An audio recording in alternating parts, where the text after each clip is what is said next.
Good afternoon. It's Tuesday, the 27th of October 2015, just after 1 o'clock. Welcome to UK Column News. I'm your host, Brian Gerrish. With me in the studio, Mike Robinson. Afternoon. And we're going to be joined by live video link by Mike Mitcham from stopsmartmeters.co.uk. No, .org.uk. .org. That's my fault again. Stopsmartmeters.org. .uk.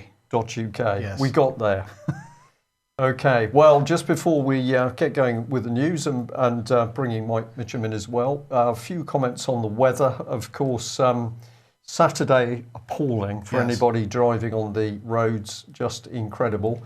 And then it seemed to change a bit on Sunday, and we're back with flooded roads in Devon, grey, pretty unpleasant, but sunny on the Isle of Man, I believe. And what else have we got? That's it. We've only got weather from the Isle of Man and a bit of rain in Plymouth. Well, the cold is a topical issue, not only because of climate change, as it's known, but also because the government wants to shorten remembrance ceremonies to protect the veterans.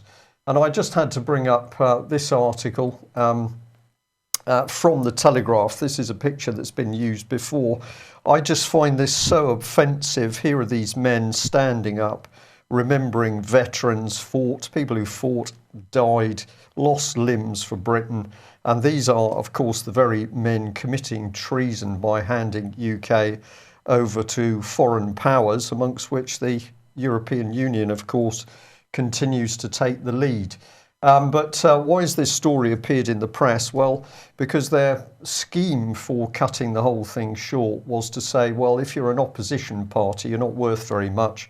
So you're all going to have to club together to put your wreaths down.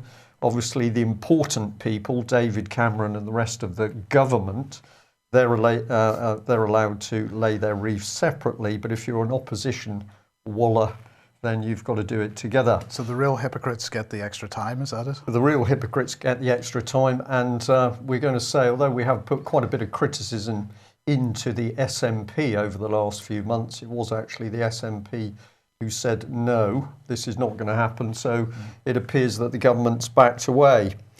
Well, what we're really seeing with David Cameron and his team in power is the future. And if we really want to get into the future, then of course we've got to come back to common purpose. So thank you very much to the person who said, were we aware of this, which we weren't altogether. But we've got common purpose student experiences partnering with the All China Youth Federation. So what was it all about? 30 exceptional students at leading universities in the UK and China took part in the inaugural Student Leader Innovation Experience. The programme was delivered by Common Purpose Student Experiences in partnership with China Youth Daily under the patronage of All China Youth Federation. And that was sponsored by Union Pay International, the global arm of China Union Pay, who have operations across 5 continents. This did not give me a warm feeling, Mike. We've got young people selected as future leaders. Well, who selected them? Common purpose. Where's the democracy in that? Absolutely none. And now these people are being teamed up with Chinese leaders to make decisions on our lives in the future. Perhaps it'd be good to bring in Mike Mitcham and see what he's got to say on that. Are you there, Mike? Yes, he is. Mike, you need to unmute. That's it. Okay, can you hear me? Yes. Hi, Plymouth. Hi. I don't know probably as much as I should do about this organisation. I know Brian's spent a lot of time talking about it, but we can't keep track of all these issues. I do have a view on the commemoration cutbacks, if you're interested in that. Go for it. I think it's going to upset a lot of people in the armed forces, and they're not really the kind of people that you want to upset. It's clearly incredibly disrespectful when we could afford to bail out insolvent banks, but we can't afford to commemorate people that have fought and died for us. It's a very sad state of affairs, and I know from personal experience that my dad organised the only commemoration that took place in up in Southport, where I'm from, for VJ Day that took place, the commemoration of VJ Day over summer, and nothing would have been celebrated. Southport has a memorial, a cenotaph, and he is connected with a former World War II pilot who flew Spitfires over Japan during, and before victory over Japan. And having connected with him, they both got their heads together to make something happen. But if it wasn't for that, the council weren't interested, the papers weren't initially interested, but they made something happen, and it was marked. But there are cutbacks on this kind of thing, and it's a great shame. A great shame indeed. I'm just going to keep these two a little bit together, because if you follow Common Purpose action through, of course, what Common Purpose is determined to do is break down national identity. Everything is to do with diversity and creating one global population. This is where they're going. So we don't want commemoration of the war in its correct sense. We recognise death and suffering on all sides, but remembering the fallen is something which is done nationally, not only in Britain but other countries as well. We need to gently remove that sort of thing, because we're moving on to the new future system of world identity and governance. But have a look at this man who's hovering around in the background of all this. We've got Jeremy Hunt, the Health Secretary. And if we go back to September this year, we were not aware this went on, or I certainly wasn't. UK-China people-to-people talks set the vision for state visit. And if we get into a little bit of the detail on that, the Chinese Vice Premier Liu will meet the Prime Minister and the Foreign Secretary, and will chair the people-to-people sessions with Jeremy Hunt, Secretary of State for Health. And she was going to be meeting the Welsh First Minister before visiting the Rutherford Appleton Laboratory in Oxfordshire. Let's bring in Common Purpose again. This is what they were actually up to. So the leg of their programme was during the week of the third UK-China people-to-people dialogue, and here's Jeremy Hunt mentioned there. Along with the Great Britain China Centre, students on the programme formed the youth strand at the plenary session of the dialogue, asking questions of the delegation about education, obesity, sport and youth exchanges between the two countries. Well, of course, we've shown many times that it's been the infiltration of Common Purpose into the NHS, which has utterly destroyed it.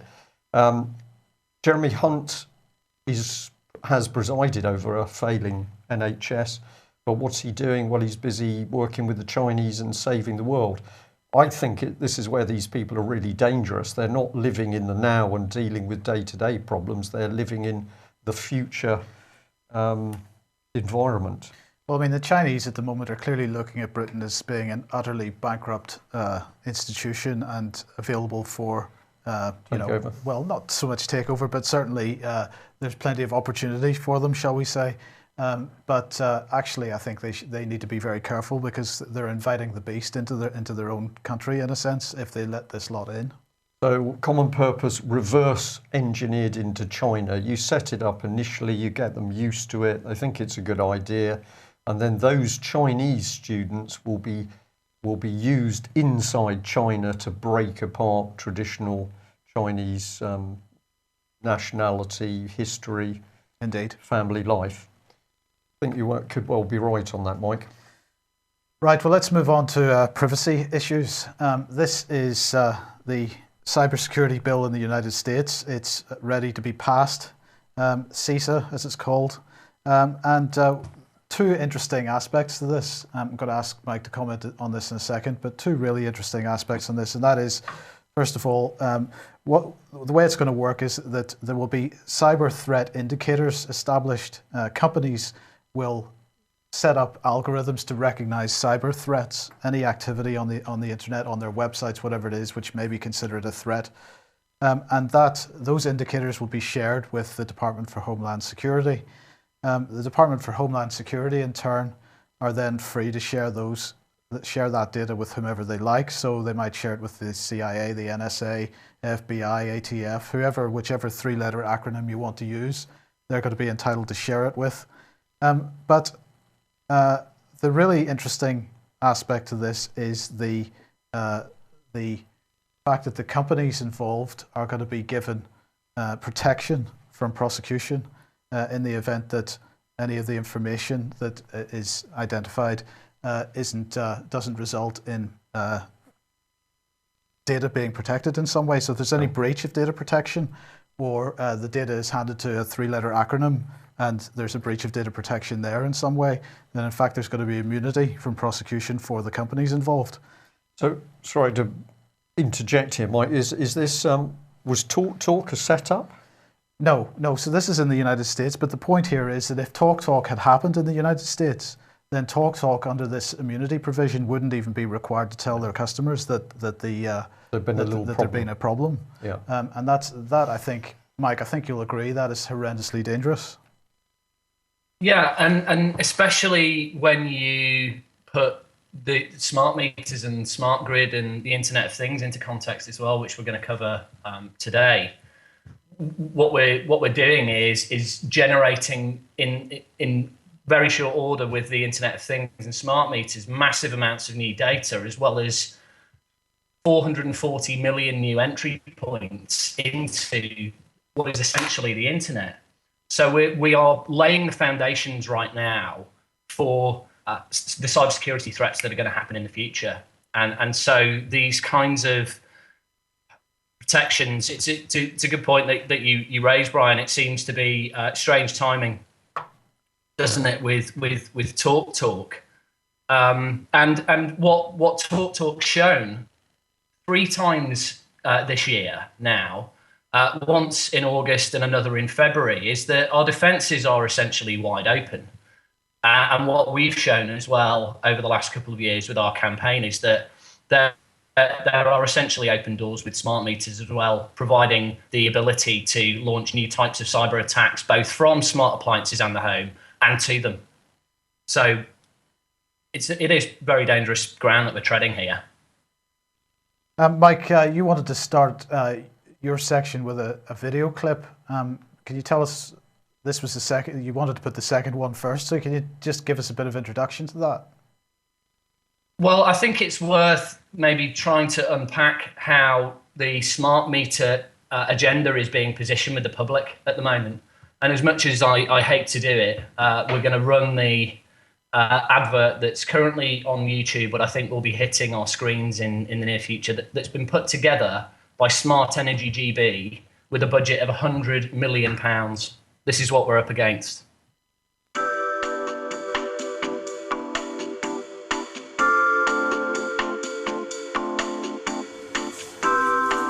Okay, thanks very much. Happy to help. Hiya, sorry for the wait. Should I avoid those? Oh, no, it's fine, I do that. That, these, and that. Okay, right. Let's have a think. You haven't scanned anything, have you? Oh, no, we don't scan it. We estimate. 48 pounds. Nope, scrap that. It's heavier than I thought. 78 pounds. I estimate that to be about 17 pounds. Estimate? We just estimate. We don't just estimate how much it's going to cost. If it works out that it's actually worth more, then when you come back, we'll overestimate next time, so it levels out. That's the way the system works. Can I speak to your money, do you? Janice, you just give me a hand really quick. But once he has done the estimate, like that's the price. Yeah. Like fixed prices that it says on the company on a barcode. So that was where I got stuck. If you haven't used all the stuff, we will give you money back. Say, like, if you just kept, like, 2 sardines back, we would give you money when you came back. She just wants to do like I want to do, is have my items scanned. I want to pay the price and take them away. That way madness lies. Do you know what I mean? No, I don't. I think madness lies in your system. Do you want him to make the sound? Like... It's just an estimation at the end of the day. We'll send you the total bill in the post, OK? And I estimate that will come to you in 2, maybe 3 days. We don't estimate our shopping bills, so why do we estimate our energy bills? By 2020, every home in Britain can upgrade to a smart meter. If you went elsewhere, it'd just be the same. Okay, thanks very much. Happy to help.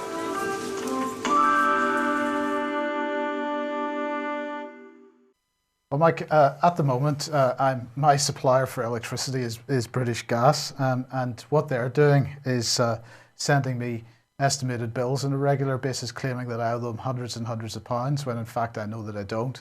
And it's really this type of, we've got this kind of propaganda coming at us on one hand, on the other hand we've got this intimidation from the vendors themselves to try and force us to put. It's absolutely clear that their intention is that I'm going to get so annoyed by these bills that they're going to encourage me to put a smart meter in.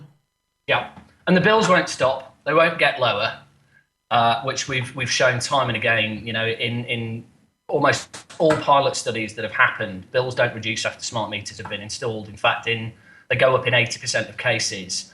On average by 50%, as one study by Toronto Hydro showed. But they won't get the energy suppliers off your back either. If you have a different kind of meter, there's still a propensity for these meters to overcharge and for you to still be hassled by these companies. But the problem that we have with this kind of advertising is that it's incredibly deceptive, because the conclusion that the viewer is asked to draw from that advert is that having a smart meter will just be like paying for the things that you use when you go to the supermarket, and that's it. And it could not be further from the truth. What we have right now, and what you should have, Mike, with your energy provider, is the ability to say, this is the energy that I've used, and this is what I owe you, or you bill me and tell me what I owe you on a regular basis. But with the way in which this advert is pitched, and with the reality of smart meters, to push the analogy further with the supermarket, you're going to have a CCTV camera and corporations sitting over your back whilst you're moving around the supermarket, looking at what you're looking at, and constantly reporting that back to third parties before you even get to the till. I mean, we can talk about the health implications, and we'll come on to that later as well. But the reality of what people are going to be allowing into their door through their home with the smart meter is far from how Smart Energy GB are trying to position it. And of course, something that the large suppliers are already doing is they're deliberately not sending people out to read meters anymore in order to exacerbate this problem. Yeah, absolutely. And even with some customers who already have smart meters, people are still having to come around and read the meters manually. Yes. Oh, really? I didn't know that. How does that? I thought that was the whole point of these things, that didn't have to happen. Well, that's one of the claimed points, that won't have to happen.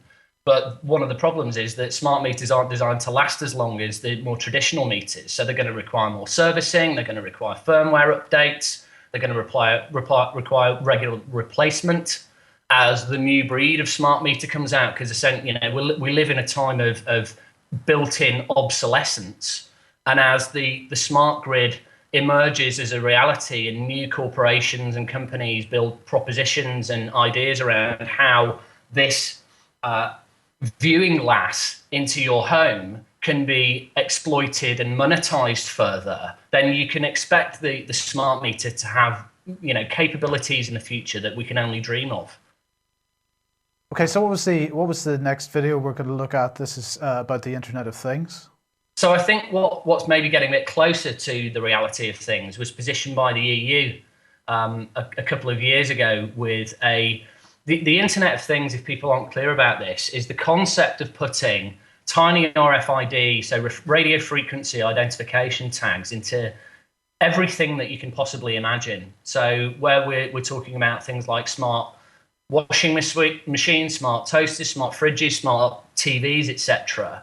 These smart appliances are capable, in the case of a smart fridge, for example, of communicating with RFID chips that you'll find on packets of products that you buy, and then reporting that data to you and also to your energy provider and third parties that are interested in figuring out not just what you're buying in the supermarket, which your store card tells the supermarkets about you, but also how you're using those products, when you're using those products, what your kind of behaviours is with them at home. So this Internet of Things is coming, and this is how the EU are positioning it. It's crazy that we doubled our use of energy in the last 50 years. We can't keep this up. 1,400 transport units, 520,000 kilometres per day, 1,750 hours of travel. What do I need? Milk, eggs, bacon, fish sticks, condoms. Oh, chewing gum.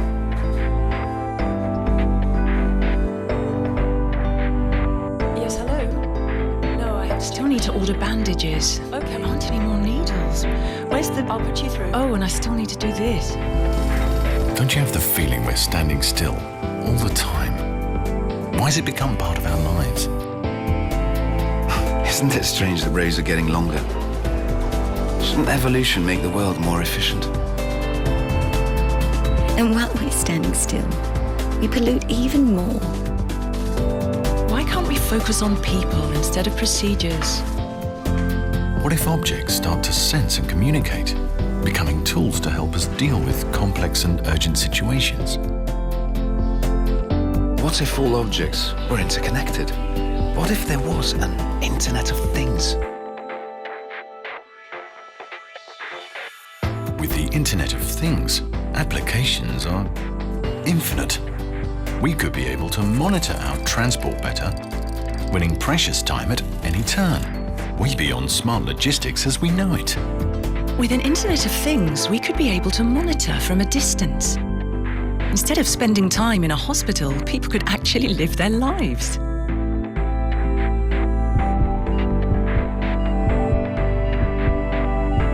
Emptying our carts would be a thing of the past. It would also limit forgetfulness. We wouldn't even need a shopping list. We could easily ping our refrigerator at home to tell us what's missing.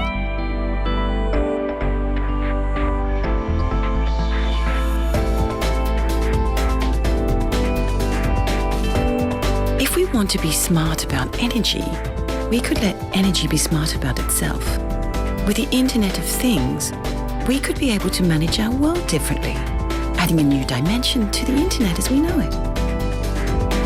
The Internet of Things, part of our future.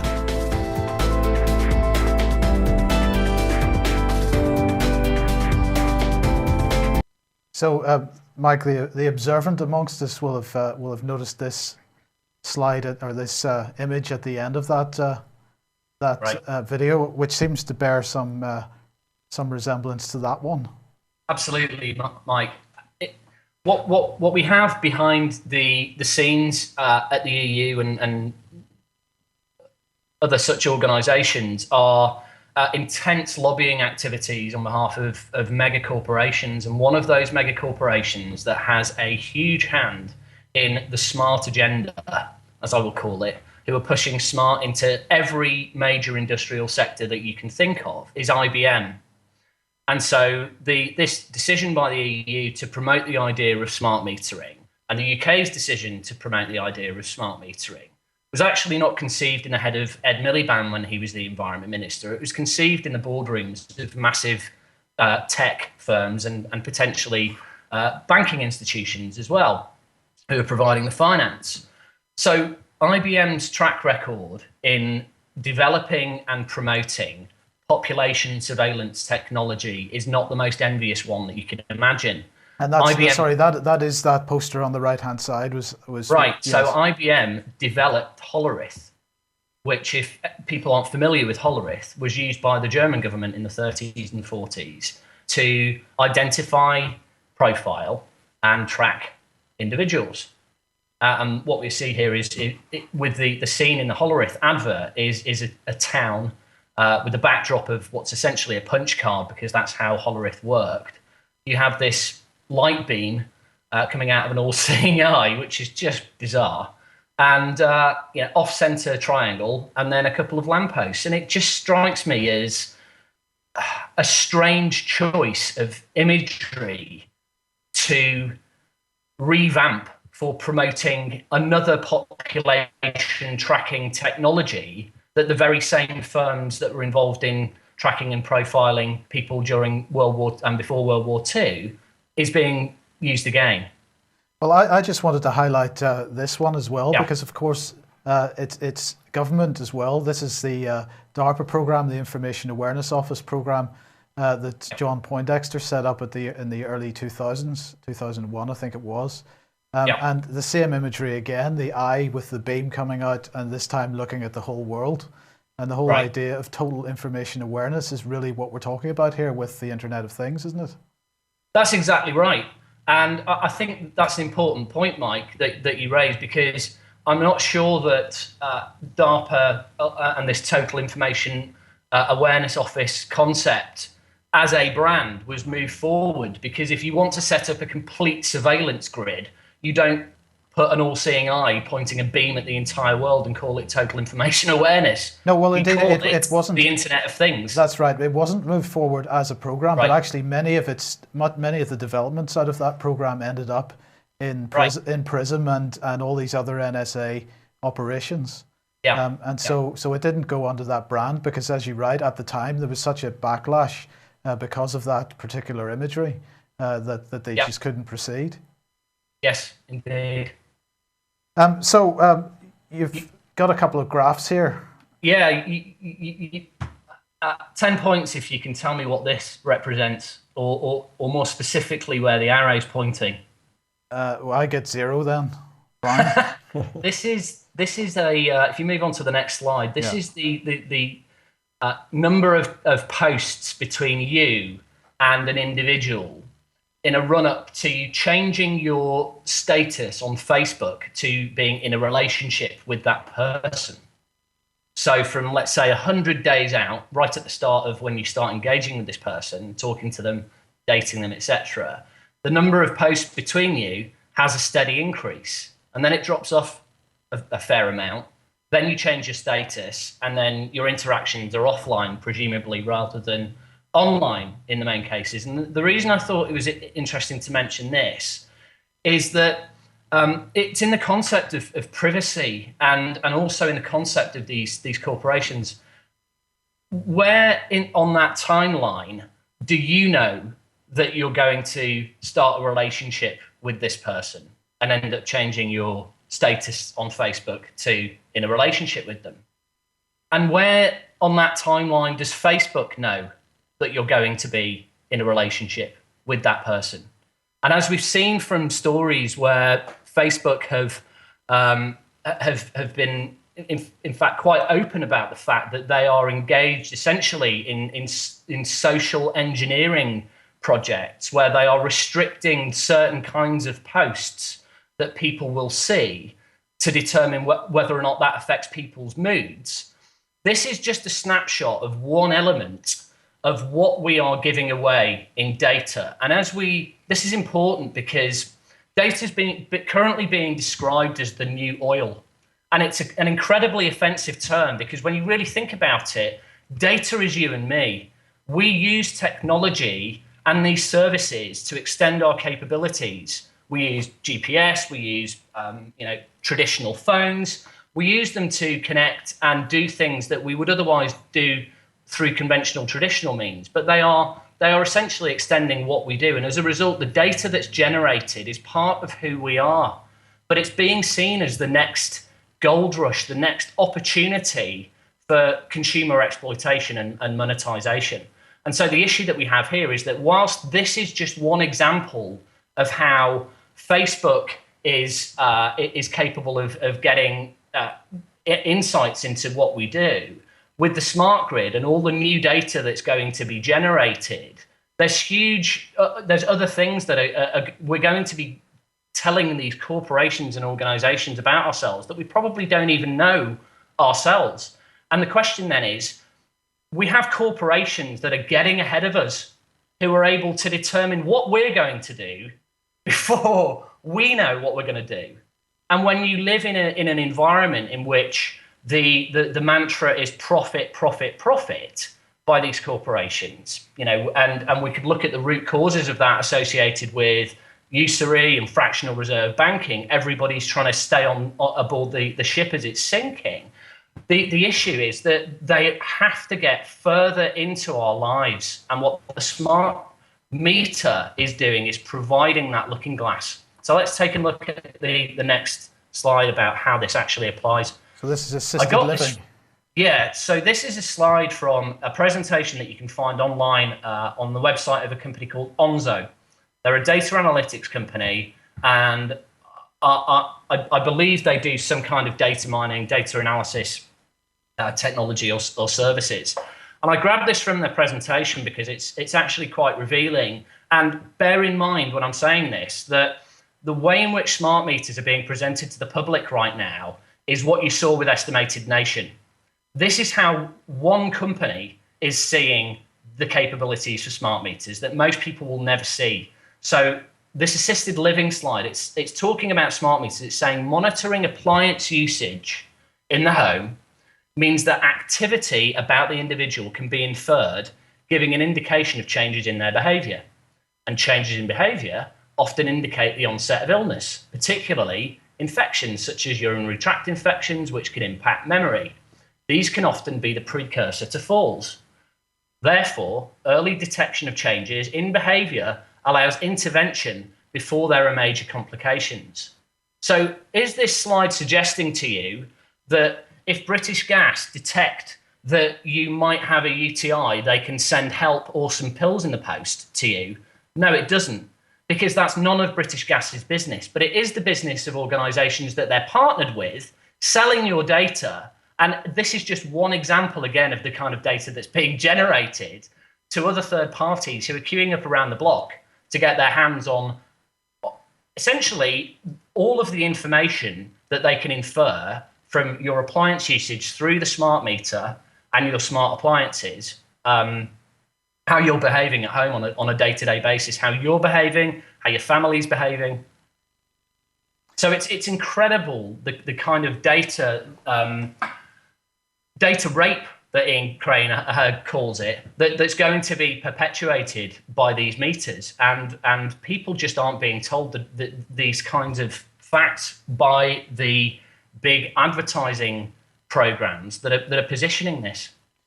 I mean, whenever people whenever this is explained to people, many people's first reaction is, well, we've got to hide from it in some way. The only way to stop it is to not have this in our homes. Don't give our data away. Don't sign up for Facebook. Don't do these things.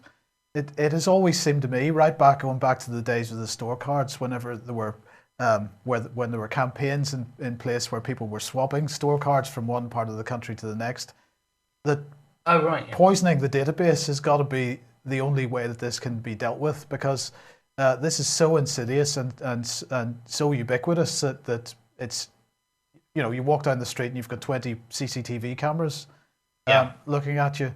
But it seems to me that instead of blocking advertising on the internet, we should be clicking on every advert that we possibly can, particularly if we don't like the product, because A, that means that the company that we don't like is paying some money to a website that we do like, but B, it means that in fact the information we're giving that company is useless, because they then cannot track our habits and our advertising habits and advertise at us in response.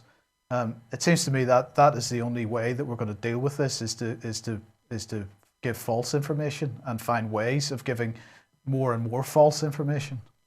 I do think it's one way, and if you have the knowledge and capabilities and appetite for doing that, then by all means do it. But I'm not sure how many people that would be sustainable for, and how many people would need to reach for that to be effective. Because if there are a couple of outliers, there's a small percentage of the population that do that, there's still a huge population who are having their data harvested on a day-to-day basis that aren't engaged in that kind of activity. So my advice would be, we're trying to raise awareness about this kind of thing via our website, via our talks, via our conference that we've got going on next week, which will focus purely really on the health issues next week. But open up a front against this program in your own home, because unlike many of the other issues that we are dealing with today, your energy company needs you to open the front door and let one of these things into your home.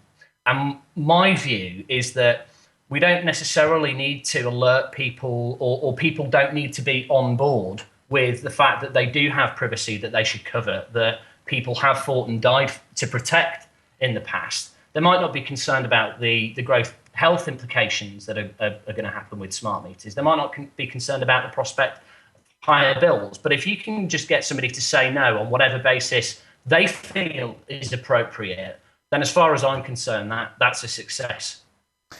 Okay, well, you mentioned the conference. Tell us a little bit about that. So next Sunday, we have a fantastic panel of speakers descending on Rawson Hall in Bolney in mid-Sussex. And this is our second conference. We had Get Wired, the first Get Wired conference back in 2013.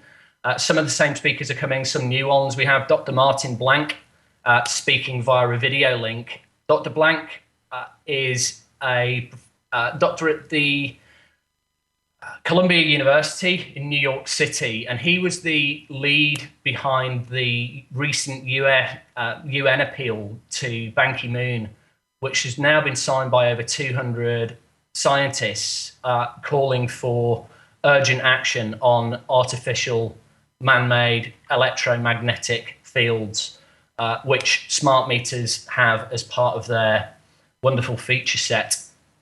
So the issue that we have, in short, with these health issues, with the health implications of smart meters, is that information carrying pulsed microwaves are intensely bioactive with humans and other animals and our ecology.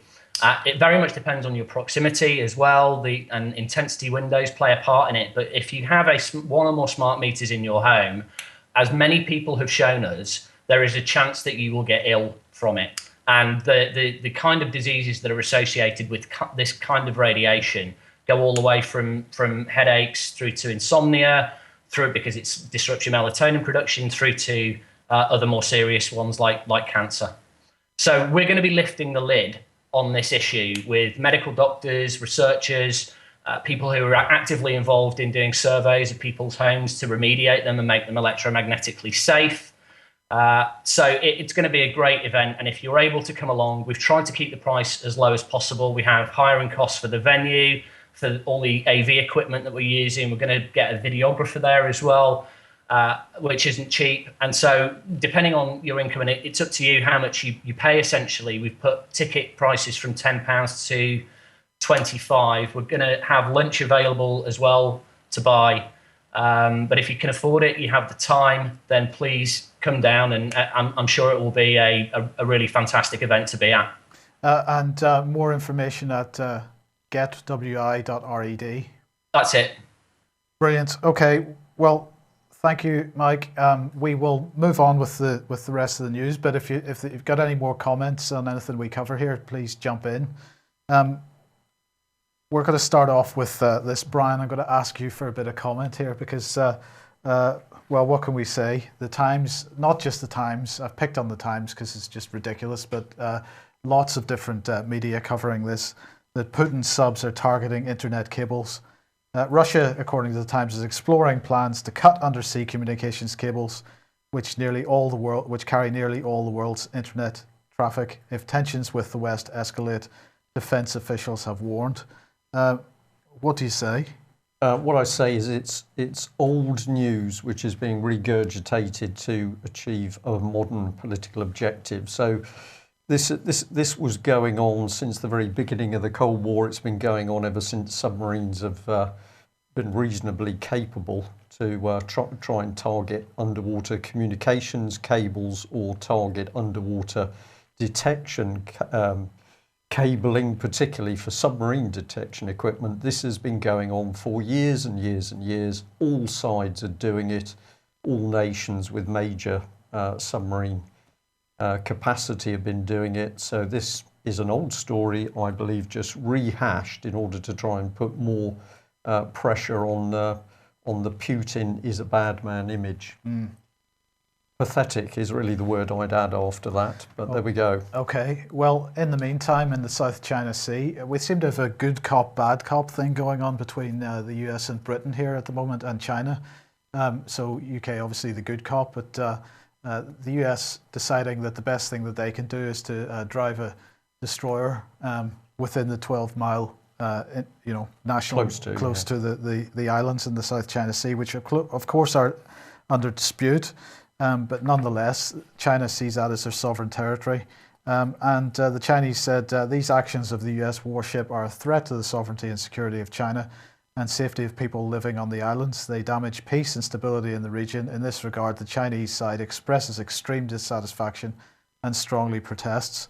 Well, in the meantime, Australia can't keep its snout out.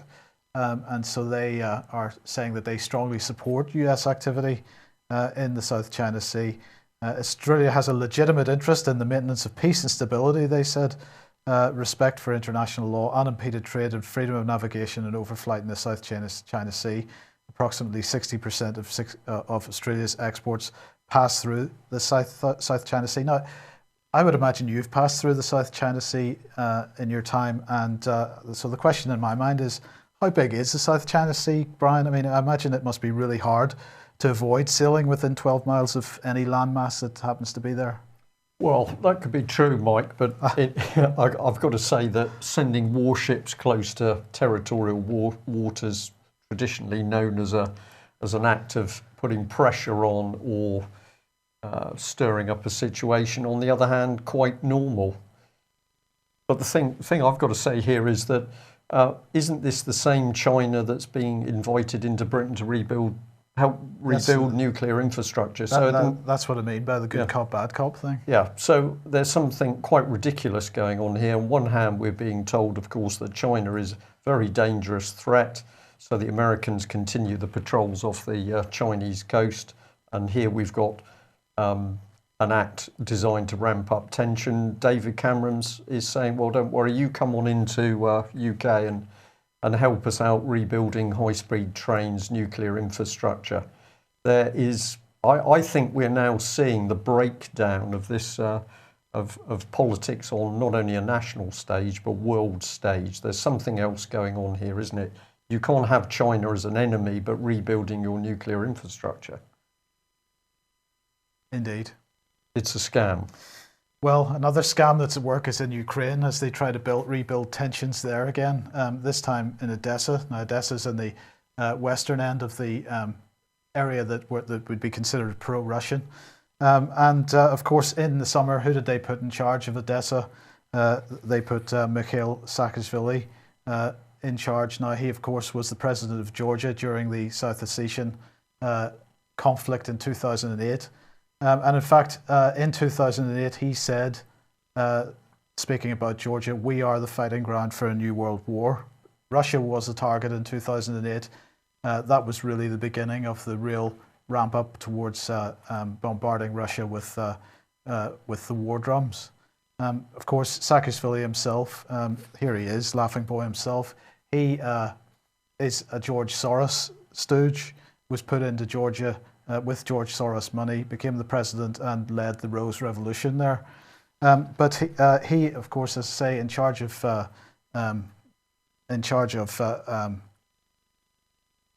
Odessa. It did slip my mind there for a second. They've just had an election, and he's pretty upset about the result because it's not quite the result that he wanted. And so he's saying that there's electoral fraud going on. He's saying that there should be a criminal investigation of the manipulation that were going on there. And of course, what he is absolutely doing is attempting to ramp up the tensions within Odessa, and because his target is Putin. He despises Putin with a passion, and so do the people that are pulling his strings. So that is his target, and we continue to see the situation in Ukraine begin to build again, yes. Well, if the trouble is there in front of our eyes, we've been warning about the BBC's role in stirring up dissent and unhappiness in overseas countries, in particular the BBC's charity, BBC Media Action. But the other thing the BBC is going flat out to do at the moment is to make sure that the British political system and establishment is not embarrassed over any paedophile accusations. So we've got a BBC article here, which we're saying is a blatant nudge. What have we got? Well, we've got a Carmel College teacher. He's been jailed for 19 years. I think it's for some 16 offences over 20 years. What is the message from the BBC? It's all historic. It's all ordinary people. It's dirty old men in raincoats. It's teachers. It is everything but anybody connected with the political scene in Westminster. So I think we're going to see more of these articles rammed home by the BBC. We just put in here, it was interesting, in 1973, the Observer described this particular school as the Jewish Eton. And my point with this is, if that is true, then obviously this school would have been pumping Jewish candidates into prime jobs. But the BBC would have us believe, of course, that there is no VIP paedophile ring. And they've been going flat out to defend Leon Britton along with all the other mainstream press. So the Guardian here now picking up on ban the media for naming sex abuse suspects before charge. Top lawyer has come out with this. This is the particular lady, Alison Levitt QC, and she said the aim would be to protect the reputation of people such as the late Lord Britton, who was named in the media as a suspect over a historical allegation of rape, but denied without being told by police that they wouldn't bring charges. So they ignore the fact it wasn't just rape allegations. You concentrate on the rape. Poor Mr. Britton, you've got to defend him. And I'm going to use the expression here deliberately. This is a satanic inversion of justice and the law. You ignore the victims and the crime. What's this woman keen to do? Protect the establishment. And if we follow her through, this is her company, lawyers Mishcon de Reya. Have a look at her. It's quite interesting reading about her. Prim and proper, Miss Prim and Proper. She's going to be defending establishment people who are, of course, forcefully accused, because if you're a politician, if you're a VIP, you can't possibly be a paedophile. Well, the BBC got onto this one. Sex crime suspects deserve anonymity, MPs say. So they're really hammering this, and in the statement there should be a statutory ban on identifying people who are arrested for sexual offences in England and Wales, a committee of MPs has said. Well, the interesting thing about this is to have a look at the committee itself, and this is the Home Affairs Select Committee, and who is the man running that? Well, it's none other than Keith Vaz. And virtually everybody in the country should be interested in this man, because he, of course, is a safe pair of hands, because he's got a track record of helping to close down abuse cases. So the Guardian here pointing out that Keith Vaz helped kill a 90s probe into the Grenville Janner claims, and they're saying, why is he silent now? The journalist for this article said, last week in The Observer, I described how my 1991 investigations into allegation of child sex abuse by former Leicester MP Grenville, now Lord Janner, were brought to a halt by supportive statements in the Commons from MPs. Key among them was that by Vaz, who said that his close colleague had been the victim of a cowardly and wicked attack. Well, we could go in a slightly different direction here. This is Russia Today. They're saying child abuse victims suffer death threats after a minister published their names online. Survivors of child abuse claim they've endured death threats after a Commons Committee chairman published swathes of emails containing the names of the victims. Well, who was that? Well, surprise, surprise, that just happened to be Mr. Vaz, who uploaded the emails onto the Commons official website. So it takes John Mann MP to comment properly on this. Keith Vaz demands anonymity for child abuse suspects, but says nothing and speaks to no one about the rights of child abuse survivors. So this is the man then put in the position of power to be interrogating others.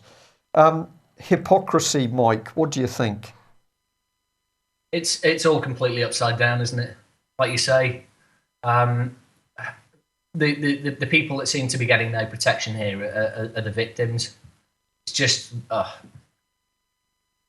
think that's not good. The grunt says it all. Somebody earlier on in the chat room, when you were talking about smart meters, smart technology, said, well, the shame is we haven't got any smart MPs. We certainly haven't. We've got despicable people, certainly some criminals, and certainly people involved in paedophilia prepared to cover it up.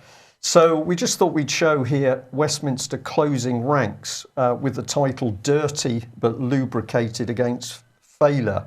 And who are we going to bring in? Well, it's got to be Keith Vaz, Home Affairs Select Committee Chairman.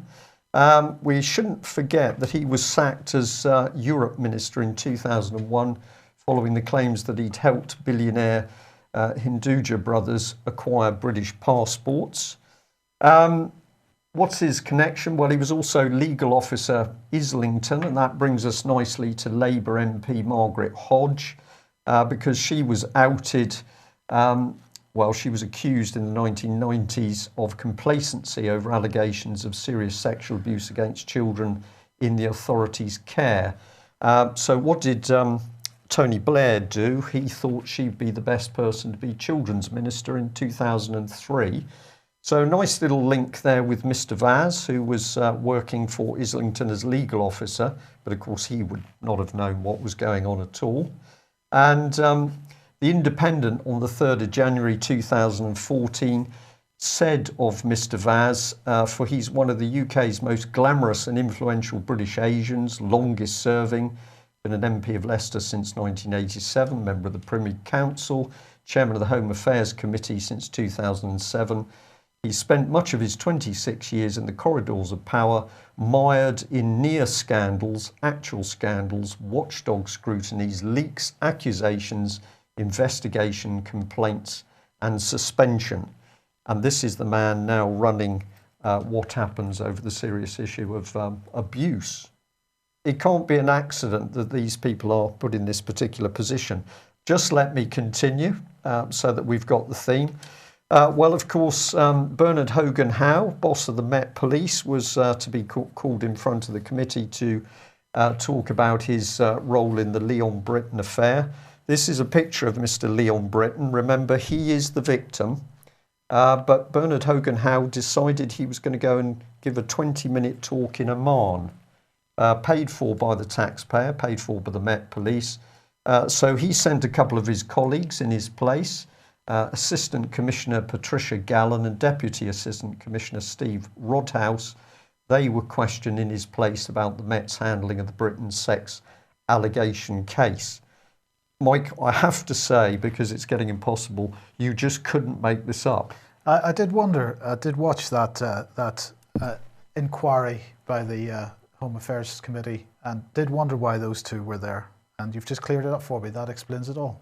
Well, he had She was particularly nasty, actually, in that she was particularly arrogant and really wasn't prepared to accept any criticism whatsoever. No.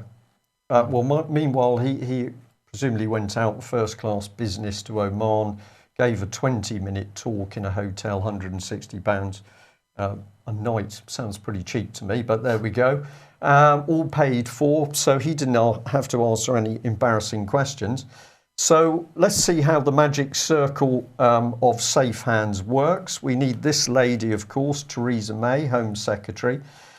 So we had Sir Bernard Hogan-Howe. He's failed rape victims. Of course, that's been going on for many years. The police's handling of rape victims has been appalling. And he's also been running a force which has been intimidating its own police officers who've been blowing the whistle on child abuse. So he's a good person to have in the circle. Then we need Eilish Angelini, former Procurator Fiscal up in Scotland. She fails Holly Gregg in the Holly Gregg child abuse case and also has been implicated in legal threats to child abuse campaigners.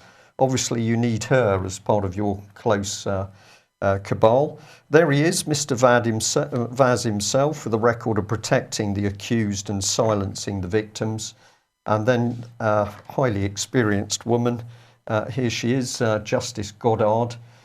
She's refused to help protect child abuse survivors and whistleblowers. We know this because the UK column's now got that in writing. She is not interested in protecting the whistleblowers.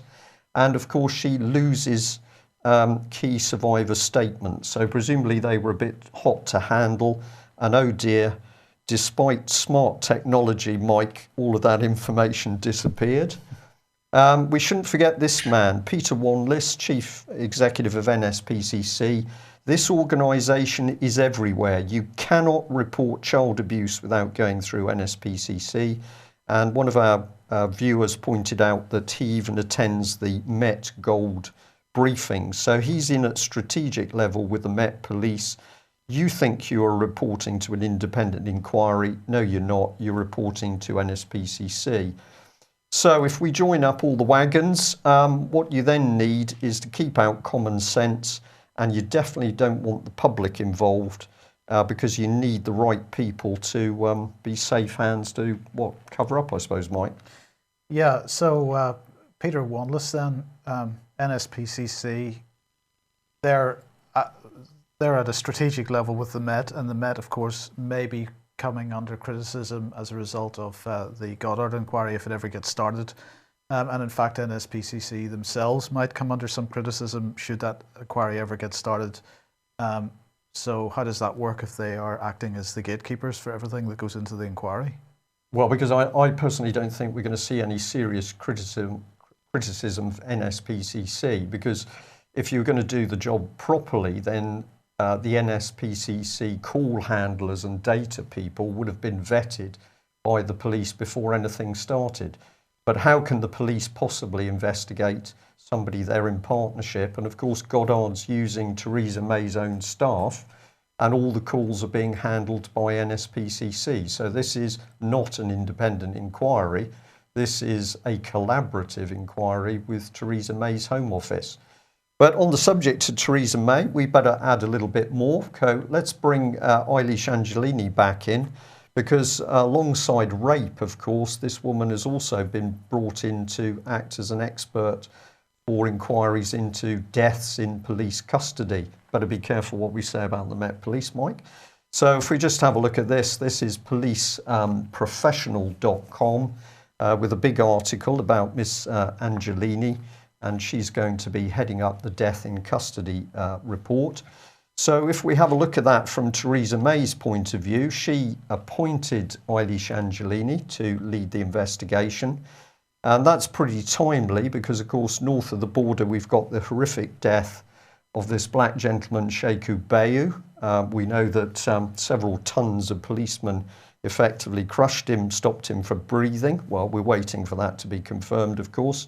But we just like to point out that the man defending the police against those terrible accusations is Peter Watson, and he's been working for the Police Federation. Why are we interested in Peter Watson? Well, of course, he just happened to be the lawyer acting for Eilish Angelini, who issued legal threats against Robert Green. Oh, and us as well, Mike. Indeed he did. In order to stop us reporting about the abuse of Holly Gregg. So that's a little bit of a strange coincidence, but we better just remind people that, of course, Peter Watson has been suspended as a judge in Scotland because he's implicated in the Heather Capital, I think it's a £400 million fraud or something of that thing. So what can we add in there? Well, Theresa May said of her good friend, Dame Eilish had all the qualities necessary to head the important review. And we can only say to that, of course she does, Theresa. It's almost becoming like something from Have I Got a Question? Have I Got News for You? Have I Got News for You? Yeah. Obvious that we've got a massive government cover-up here. Right, well, I think we'll end on this one because we can't not mention this. Of course, I mentioned this article on Friday. Peers will have their wings clipped if they block tax credit cuts. And this was the threat from George Osborne and David Cameron. They were threatening that they would even appoint hundreds of new Conservative peers to completely subvert the work of the House of Lords if it's the issue of if the demands to cut tax credits was was stopped by the House of Lords, and of course that's exactly what they did. They stopped what Osborne was up to. This has really annoyed him quite a lot. In fact, he said, unelected Liberal and Labour Lords have defeated a financial matter passed by the elected House of Commons. This raises constitutional issues and needs to be dealt with. Well, I've got to say, Mr. Osborne, it does nothing of the kind. This is exactly what the House of Lords is supposed to do. If the House of Commons is doing something which is so clearly undemocratic, because let's remember, you may say that this was a financial matter, but this was being pushed through with a statutory instrument. It wasn't going through the proper process of an act of Parliament. You were using a statutory instrument to push this through. It wasn't in your manifesto. You weren't elected on the basis of it. It was undemocratic, and you were attempting to bully the Lords into allowing you to do it. And of course, they quite wisely, for once, decided that they weren't going to take that. They've stuck their fingers up at you, and as well they should have. And you continue to threaten them because you're threatening them that this is a constitutional issue which needs to be dealt with. The House of Lords, of course, has been on the issue of the constitutional reform issue for quite a long time, and this will probably continue that debate. Whether they actually bring that front and centre of the constitutional reform agenda, we shall see. But nonetheless, the point here is that the House of Lords did their jobs for once. Indeed. We shouldn't forget, of course, that Nick Clegg is still in the mix somewhere, isn't he, as a senior member of the Privy Council on constitutional matters? Well, of course, but he's unlikely to be influential anymore. If political parties exist, but we could discuss that. We could, yes. So, Mike, any last words for you? Well, just on that point, it's £4 billion in tax credit cuts, right? Something like that, yes. That could easily be paid for out of the £12 billion smart meter budget. We could give people more, but obviously what we're again not being told is there's this empowerment message of the smart agenda, that you'll be able to see what you're using and hold your energy provider to account. We could do that with a £15 energy monitor. In contrast, the £12 billion smart meter programme is costing every home £400. So what we're talking about here is either a grossly over-engineered project and infrastructure, or the energy industry's next big scam. Well, that ends it off nicely, I think, doesn't it? We'll come back to the energy industry scam in due course. Mike, we're going to say thank you very much. Just a reminder to viewers and listeners, the website is stopsmartmeters.org.uk if you'd like more information on that. Mike, thanks very much for joining us.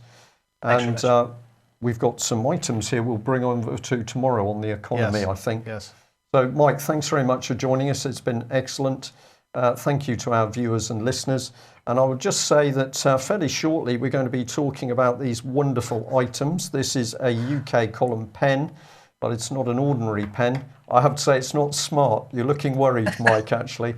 It'll probably work then and be actually cost effective. The only smart thing about it is it's got a very soft front, and this enables you to activate your tablet or... That would be a smart device. Oh, is it? It's a squidgy smart device, but we will shortly be offering these for sale. So if you would like this incredibly useful pen, or one like it, we'll tell you how to do that shortly. We better stop there. Yes. Thanks for joining us. See you Back same time tomorrow. Bye-bye.